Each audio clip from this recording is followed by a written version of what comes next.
Os Estados Unidos hoje têm uma situação de potência em declínio, né? Um declínio absoluto e um declínio relativo.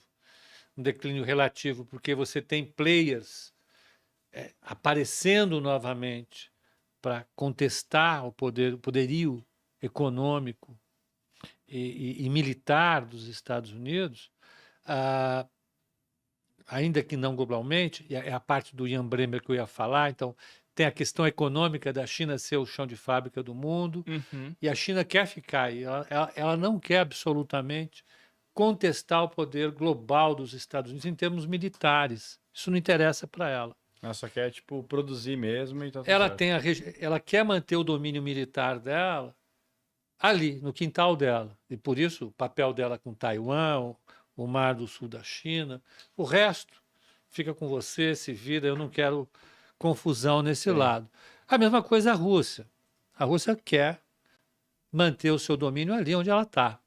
Né? O grande problema foi a Ucrânia ter levado a, a OTAN para lá, querer entrar na OTAN, e essa foi uma provocação efetiva. Talvez o Trump não fizesse isso, concordo com você, mas ia ter outra frente de atrito, que não militar, mas seria econômico. Do ponto de vista econômico, eu acredito que ele vai ser ainda mais ofensivo em relação à China e a Uhum. outros países, a Europa. Ele vai querer levar mais à frente, e isso pode ser também, tem o seu custo. Da mesma maneira que tem um custo elevado, o Biden adotar uma estratégia para recuperar parte da economia que está desmilinguida Uhum. dentro dos Estados Unidos por meio de políticas sociais que ele está fazendo, que poderiam até dar certo, essas sim dariam certo. Agora, o Trump ele quer usar o caminho do protecionismo para fazer isso. Ambas têm reflexos importantes sobre o nosso dia a dia, e é aí que a gente tem que chegar. Isso significa ter preços mais elevados, em todos os casos. Né? Se, o, se, o, se os Estados Unidos querem evitar que os produtos chineses inundem o mundo e barateiem tudo, que é o que está acontecendo hoje, o grande medo deles é É. esse. Né? A China tem um Ah, cara, potencial pô, e vou te falar, a China ajudou muito a muita coisa ficar acessível, cara. No nível assim. demais. E vai aumentar isso. Sim, A indústria de baterias automotivas da China, ela tem a capacidade BYD, de né? fornecer o dobro de baterias que o mundo precisa hoje. A gente Só. conversou com o CEO Brasil aqui da BYD, ele falou que, cara, a BYD basicamente fornece bateria pro mundo inteiro e é produzido na China. Eles têm capacidade para fornecer o dobro de Ah, bateria. Né? A indústria automotiva da China tem condições de baratear demais os carros e estão barateando. Está vendo? Estão entrando aqui no Brasil. A Tesla tá tomando na cabeça, né? tá tomando na cabeça, porque ela quis fazer o mesmo modelo que a Apple faz com celulares, com equipamento para automóveis. É diferente quando você cobra $1.000 no produto, quando você cobra $100.000 no produto, né? Exatamente. E um produto que os chineses estão oferecendo hoje que já é um produto confiável. Sim. Eles já estão desenvolvendo coisas com um patamar de qualidade que já é muito bom. Talvez não tenha dado tempo da Tesla construir a história que Que a a Apple Apple construiu. construiu, né? Acho Sim. que eles não tiveram esse tempo em Ah, relação aos grandes concorrentes chineses. aqui Até, é um Talvez tenha mercado até uma sido. pergunta que eu diferente. queria falar, assim, tipo, como que a China consegue produzir tudo mais barato? É tipo assim, Pô, boa realmente pergunta. é só mão de obra? É um conjunto de coisas. A Porque China. assim, só pra contar, tipo, é igual que vocês falaram, tipo, Tesla e vamos pegar BYD. Cara, eu tenho certeza que o Elon Musk deve ter fábricas maravilhosas nos Estados Unidos produzindo tudo, como a China tem fábricas maravilhosas produzindo tudo. Como um consegue produzir muito mais barato do que o outro? Você tem a mão de obra, agora você tem. Nós não podemos esquecer que a China ela é uma economia que não é socialista e não é capitalista, ambas no sentido estrito. Uhum. Ela é uma economia que combina as duas coisas. Então, o Estado ele faz um investimento pesado que substitui o investimento que a empresa deveria fazer. Então, toda a Ah, tá. rede de infraestrutura da China barateia demais todos os custos. Então a energia lá é mais barata, porque o Estado distribui isso e organiza isso. Ele cobra um pedaço disso como imposto das empresas, mas ele devolve isso sob a forma de energia muito barata. Os salários lá são muito baratos porque o Estado subsidia o salário. Lá você tem um ensino gratuito, é um ensino de boa qualidade, você tem a saúde, Entendi. você tem transporte, você tem alimentação, você tem moradia. Quando a galera fala assim, pô, lá, mas o salário é muito baixo, mas se você vê ao redor do custo de vida do cidadão, ele é muito mais baixo, né? Porque nem você está falando... Você tem essa combinação entre um Estado que é planejado e uma economia de mercado.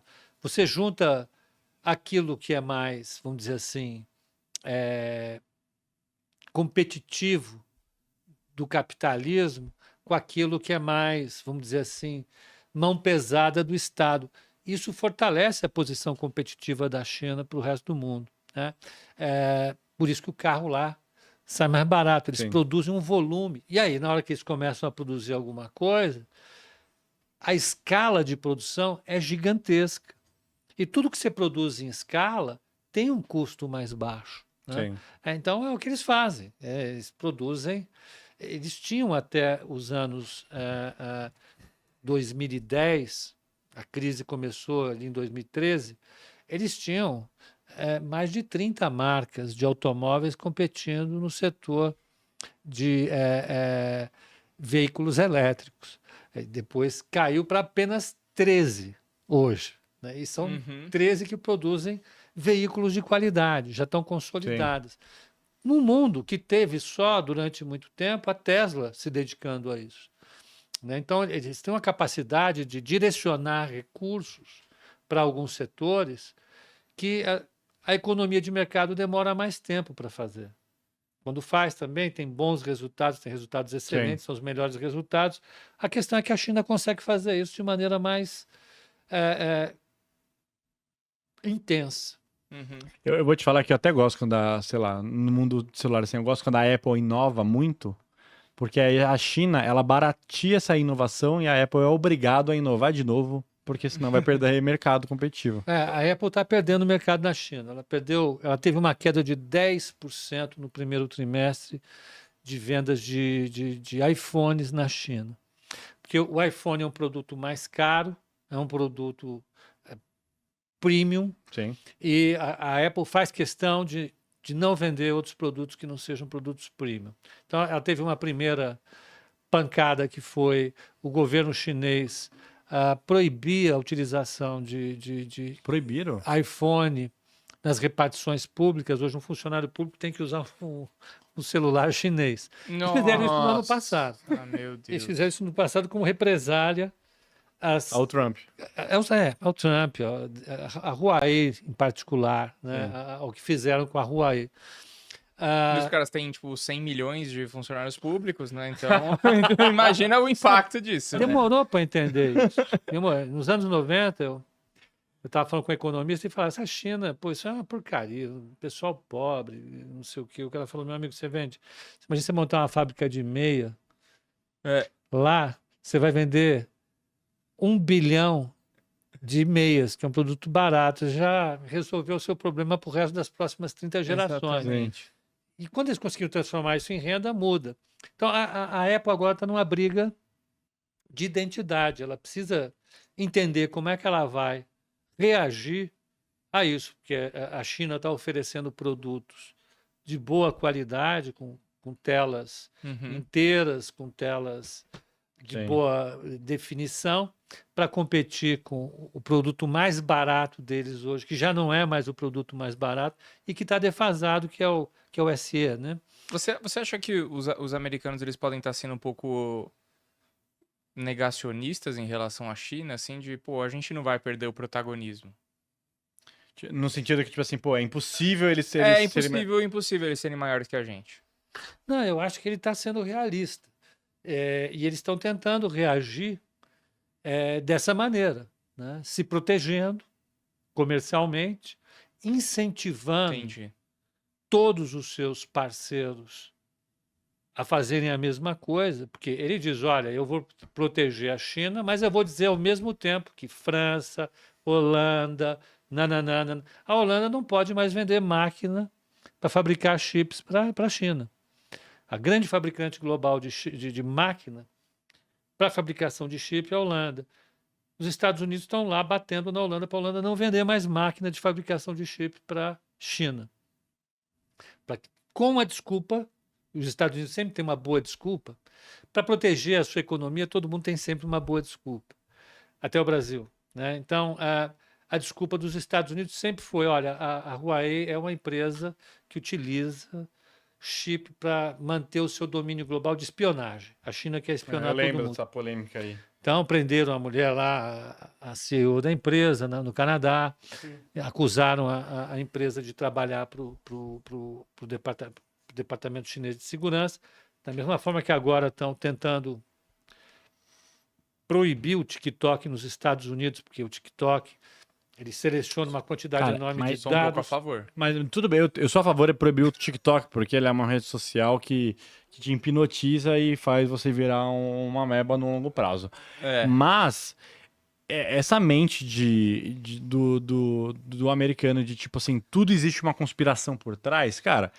É coisa de americano isso. Tipo assim, cara, eu constrói posso bunker. ser muito ingênuo e tipo assim, com os olhos tapados, mas cara, pensar que tudo é um mega plano de espionagem. Mas foi uma mudança dele. Até os anos 90, os Estados Unidos foram. Antes era só Hollywood, né? Aí agora foi pra realidade, né? Eles foram os líderes da liberalização do comércio global. Eles foram os líderes. Todo o governo americano, ele sentava numa mesa para negociar com qualquer país e exigia abertura comercial. Como eles eram muito mais fortes do ponto de vista industrial, financeiro, em qualquer questão que você colocasse, tecnologia, como eles eram a potência hegemônica do mundo, eles queriam abertura de mercado de todo mundo, exigiam. Fizeram a Organização Mundial de Comércio, e na Organização Mundial de Comércio eles bombardeavam o mundo para abertura comercial, de qualquer maneira. À medida que eles foram sendo alcançados por outros players, essa questão ficou mais complicada. E eles utilizam hoje questões estratégicas para se defender da China, da Rússia, da Europa. Há sempre uma questão por trás disso. Como a Europa, hoje, com a América Latina, tem um problema para a importação de produtos do agronegócio. Quais precisam defender, porque senão o campo da Europa vai sofrer uma devastação pelo dumping econômico que a América Latina faz com os concorrentes europeus. Está lá a França pegando fogo, outros países também, a Espanha, contra os produtos latino-americanos. Então, curiosamente, né, as grandes potências hoje se tornaram mais protecionistas. Se a gente fizesse uma viagem no tempo e voltasse para a década de 90 e eu falasse isso numa mesa como essa aqui, vocês iam dar risada de mim. Falei, cara, imagina, né? O governo Reagan quer abrir tudo, o governo Bush quer abrir tudo, o governo Clinton quer abrir tudo. E é verdade, né? Essa era a verdade. Mudou. Mais uma vez, isso acontece ao mesmo tempo em que os Estados Unidos está decaindo em termos absolutos e relativos na sua posição global como potência. Isso é uma forma de reação dele. Isso tem consequência para o nosso bolso? Tem. Porque a inflação vai ficar mais cara. Eu queria entender. A inflação vai ficar mais elevada, né? Você proteger produtos faz com que os produtos lá fiquem mais caros. Então, você compra carros mais caros. Você vai comprar um Tesla que é mais caro porque você não tem um BYD que estava tentando entrar lá, a GWM, né? Estava tentando entrar lá, estão entrando lá. Não vão poder mais nem fabricar no México, pelo visto, porque vão taxar também produto mexicano. Caramba. Tudo isso faz com que se crie uma inflação maior nos Estados Unidos. E aí a gente sabe, uma inflação maior nos Estados Unidos, o Fed não vai derrubar a taxa de juros. Ele pode manter a taxa de juros mais elevada por muito mais tempo. Como o Cabral falou agora há pouco, hoje o Matip, que é um título que paga inflação mais juros, está 2,20. Há 3 anos atrás, ela estava em 0. E ficou em 0 há muito tempo. Pagamos juros 0. Hoje, uma parcela do Tesouro Americano paga 2% de taxa de juros. É muito elevado isso, mas inflação. Então, eu acho que a primeira consequência é juro mais elevado. Em ambientes mais protecionistas, você tem juro mais elevado. Eu acho que isso implica também num déficit público americano mais elevado também, porque isso pressupõe mais intervenção dos Estados Unidos na economia para tentar dar suporte à sua indústria, aos seus serviços, para compensar essa alta de preço. Isso significa que a trajetória do déficit americano ela pode ficar até mais agravada. Hoje, eles estão com 97% de dívida em relação ao PIB. Na situação atual, ele deveria chegar em 2034 ao redor de 112%, 113% do PIB, o que é muito. É uma economia que saiu de 89% do PIB de dívida antes da pandemia, chegar a esse patamar numa questão de 30 anos, é coisa pacas. De 15 anos, é coisa pacas. Então, isso poderia ser um problema e isso tem consequência para a gente. Porque se os gringos estão aumentando a sua dívida, tem menos espaço para a nossa dívida aumentar. O que significa, portanto, que a gente vai ter que cobrar taxa de juros, pagar taxas de juros mais altas para poder financiar a nossa própria dívida. E com taxa de juro mais alta, a taxa de crescimento do Brasil é menor. Portanto, essas políticas protecionistas têm um impacto no nosso crescimento.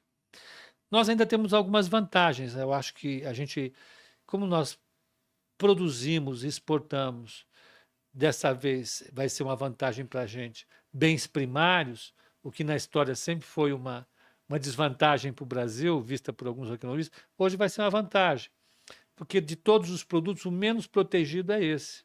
Então, a gente pode exportar minério de ferro para os Estados Unidos, já que ele vai substituir, talvez, a indústria siderúrgica chinesa, que hoje é a maior indústria siderúrgica do planeta. E, mais uma vez, a história da China. O grande negócio de bolsa no começo nos anos 2000, aqui no Brasil, foi comprar Uzi Minas, CSN, Gerdau, porque elas porraram, vendendo aço para a China, porque a China ela produzia menos aço do que consumia. Então, ela importava tudo de aço. E, ao mesmo tempo, o governo chinês redirecionou boa parte dos recursos para investimento em usinas siderúrgicas. Hoje, eles são os maiores exportadores de aço do mundo, 2 décadas depois.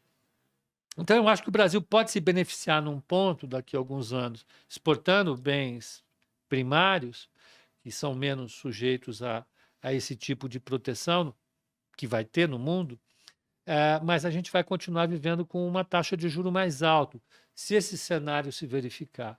Eu espero que não se verifique, mas está dando a pinta de que isso vai acontecer, né? À medida em que as questões que estão colocadas nessas guerras hoje, elas não dão assim para a gente a possibilidade de ver uma solução nos próximos anos.